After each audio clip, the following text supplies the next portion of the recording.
Let's first start by reviewing 3/7 divided by 2/3. So you're going to take the first fraction, rewrite it, and then you're going to change division to multiplication, and you're going to invert or find the reciprocal of the second fraction. And after that, you multiply straight across. 3 times 3 gives me 9. 7 times 2 is 14. 9/14 cannot be reduced. That's my final answer. Why don't you go ahead and give it a try? Pause the video and then check in with your answer.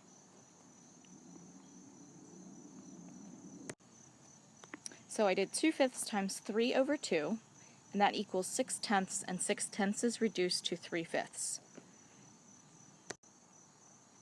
So what happens when we have a mixed number divided by a fraction? Well, I would change the mixed number into an improper fraction. So here's the quick review on how to do that.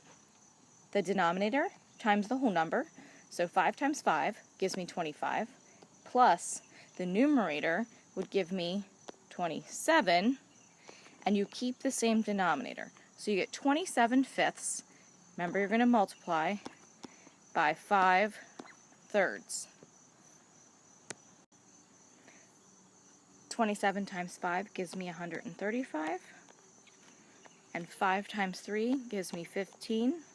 When I reduce that fraction, it gives me 9. Go ahead and try this problem and then check in with the answer. So I changed 2 2/3 into 8/3, multiplied by 6 over 1, I get 48 over 3, which equals 16. So division of decimals can be a bit tricky. I have 1.2 divided by 0.04. So hopefully you remember that you need to change the decimal that you're dividing by into a whole number. So to do that, I need to move the decimal point 2 spots to the left. Sorry, 2 spots to the right. And then with 1.2, I need to do the same thing. So I'm going to move it 2 spots. Oh, wait, there's not enough spots. That means you need to add a 0, and your decimal point is now there. Okay? So I'm going to rewrite it on the next slide. So after the decimals are moved, it looks like this. So I have 4 into 12, goes 3 times. 3 times 4 gives me 12. When I subtract, I have 0, and I bring down my 0.